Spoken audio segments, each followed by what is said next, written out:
What's going on, guys? It's your boy Alan back at it again with another video, and today I'm going to tell you guys the story of the time I got scammed out of $1,000. I know you guys are probably bored because of the whole quarantine and like you gotta stay at home thing. So I thought I'll probably tell you guys one of my most interesting stories. So it all started in the summer of 2019. I was in summer vacation. I wasn't going to school, but I was also broke, so I couldn't go out with my friends, do anything, and so I decided to get a job because I was basically doing the quarantine challenge, like you guys are doing right now, because of the whole Rona. What I did is I started applying for online. I applied for Home Depot. I applied for like Aldi's. I applied for what else? Julasco, all those kind of places, but for some reason they were never getting back to me. So I decided to do dog sitting, because I said, well, I had like 5 other pets. They died, but how hard could it be? I didn't have to do only dogs. I could have done like kids, and I'm the oldest of 5 kids, so I have experience dealing with kids and all that. So now I started applying for to be a babysitter for dogs and kids. And then I found a website which was basically like Tinder, but for dog sitters and people that were looking for a dog sitter. And so I made an account, and I was just hoping for someone to contact me to take care of their dog, and all that kind of stuff. And then I was just waiting for someone because the more I thought about it, being a dog sitter seemed pretty easy, especially since I'm a college student. So I needed a job that can be flexible with my hours and anything like that. So then I just waited for somebody to contact me to take care of their dog, whatever. It just seemed easy to me, I love dogs, so.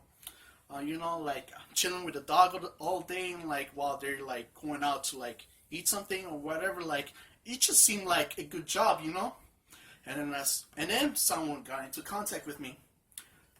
So this is when things, I don't know, things just went downhill from here. So a guy got into contact with me.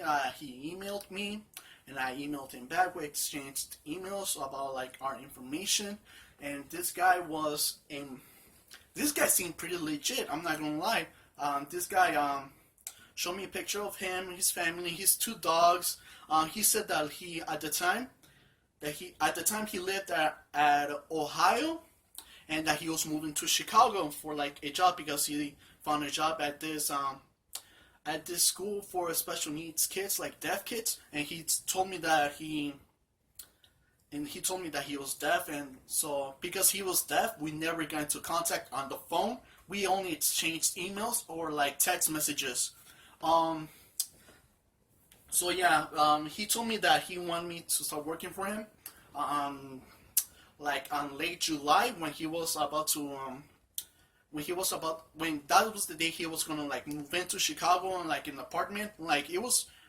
And when he gave me the address, it was pretty close to my house. He told me that he can take me to work, he can just pick me up, or he can drop off the dogs, and but I told him to just take me to work if he can, whenever he needs to, and I told him, I'm a college student, so I hope you're pretty flexible with my hours and all that. He said, yeah, that's fine. I just want you to show up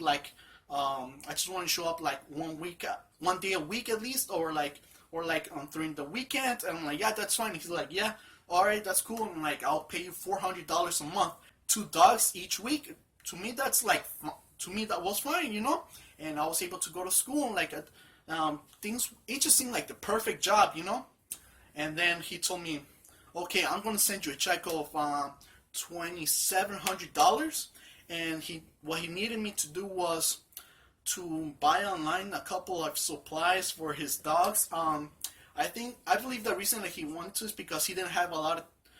He was going to drive himself and his family, and they didn't have enough room for the supplies for their dogs, their beds and all that. So he asked me to just buy new stuff and to ship it to his new house in Chicago. and then like by the time that they move in, they'll like have everything, like their food and all that for dogs and like that, and then I can just start working for them. Um, so I'm like, yeah, that's fine. Like, and then the next day what's it called? He mailed me a check to my house, and I saw the check, and it was for $2,700. Um, I didn't expect him to like. He didn't. I thought he didn't expect me to just deposit the check right away. The next morning, like by then I was used to like getting up late because my sleeping schedule was fucked up. Like I would have to wait. I would go to sleep like 3 or 4 in the morning and like wake up like at 2 or 3 p.m. But then like at noon I received a message saying, "Oh hey, have you deposited it yet?" And I'm like, "No, I haven't." Like, hey, so can you like deposit right now? So I said, "Yeah, I'll go right now." And the thing is that I was like halfway asleep. I was not in the right mind at the time. So I went to the bank, and that was the first time I didn't have like a real job. Before that, I only had like one job, and I only lasted like 3 days there. I'll tell you guys the story about that another time. But I never really like deposited a check before on my own. Like I probably deposited it. At that point I never like deposited a check in the bank. I went to the bank. I asked the lady, "Hey, can I deposit this?" And I'm like, "Yeah, sure." And like, "But can you use the ATM because we have a line behind you?" I'm like, "Yeah, fine. I guess I'll just wing it." And the things I turned on the ATM, I put my debit card in there, and I'm like, "On before you," yeah. And so I deposited the check, but the thing is, I did not sign the check. I didn't. I forgot to. I didn't know you were supposed to do that. Um, and I think the point of that is like to check, either to deposit it faster, or to because if I sign it and they'll know they'll. I don't know. I just know that you're supposed to just sign your check before you deposit the check, and so I deposited it, and then like I got a receipt, and then like the lady asked me, "Hey, did you sign the check?" And I'm like, "No, I didn't." She's like, "Oh, you were supposed to. Now it's gonna take weeks for the check to process, and so for it can be before it can be cashed in." And I'm like, "Shit." And then so so I got a receipt, and it said a date when the processing was gonna finish, and the money was gonna be in my bank account, and it conflicted with the time that they were gonna be there, and the time I was supposed to start working for them. And so I talked to the guy. He didn't seem upset at all, but the thing is that the thing was that I felt like I lost my job before I even got it. One day I went over to my mom's house just to chill over there a little bit. Like I hadn't seen her at that point. I haven't seen her for like a couple of weeks, and she just wanted to check up on me and all that. So I said like, "Yeah, I'll hang out with you," and we started talking at her house, and then I told her about what happened, and then she got the idea of lending me a couple $100. Well, exactly $1,000, and that I'll talk to the guy if I could use that money to buy a couple of things for the dogs, like food and a small bed where they can like stay there, and then like until the checks is until the check is processed, because it was probably gonna finish processing like maybe a day after they moved in. So like, and then like after the check is processed, I'll keep the difference and then pay my mom back. Like, and I talked to the guy, and he said, "Yeah, that's fine. Like, just take the money and then like cash it out." And I'm like, "Okay, I'll do that." So my mom gave me that $1,000 in cash. I told the guy, and then oh my god, this is the part where you guys are probably gonna think I'm a fucking idiot, because I am an idiot. I really am. Like, if you guys told me that I'm pretty stupid, I'm honestly gonna agree with you, because this was not my brightest moments. This is probably the stupidest thing I have done in my life. Maybe like I don't think anything else tops with what I did. So I told him I have the money in cash. He told me, "Okay, that's fine. Now go to a Walgreens and and buy two $500 Amazon gift cards.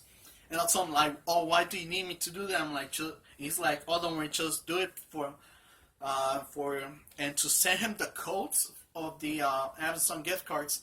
I told him like, why you need me to do that? It's like, he told me for he can pass it to like, I'll he. I'm trying to remember the word that he told me. It was kind of a professional word. I think he said investors or something like that. I forgot. So he told me like, oh, he's gonna pass it to like some people that sounded professional, and that they're gonna buy the stuff and ship it to his house for the dogs. I'm like, for some reason, that just like went over my head. Like, I don't know why I didn't like see the red flags right there. So he told me to buy the gift cards, and I did. I sent him the codes of the gift cards, and he told me, okay, like he told me that he's gonna buy this, he's gonna buy the stuff, and like I'm like, okay, that's fine, you know. And then a couple of days passed, and the check was processed.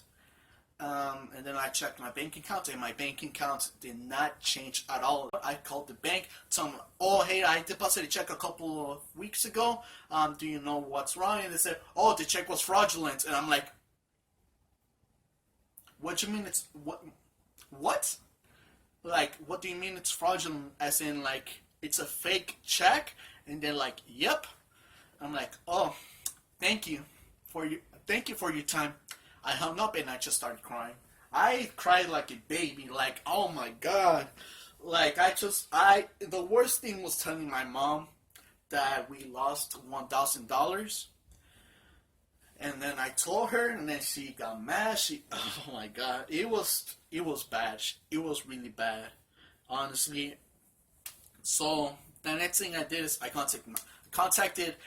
The first thing I did is contact Amazon to tell them, hey, I told them the story, and they said, okay, well, the only thing that we could do is freeze the gift cards, like that he won't access them no more, and like that's fine. Like also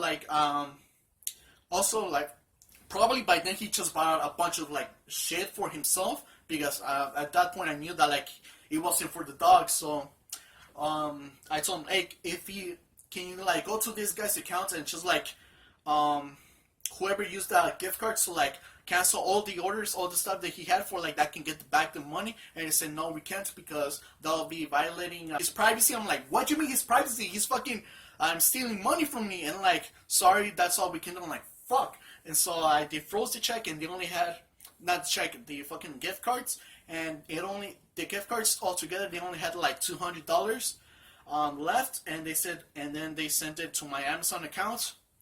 So I'm like, oh shit.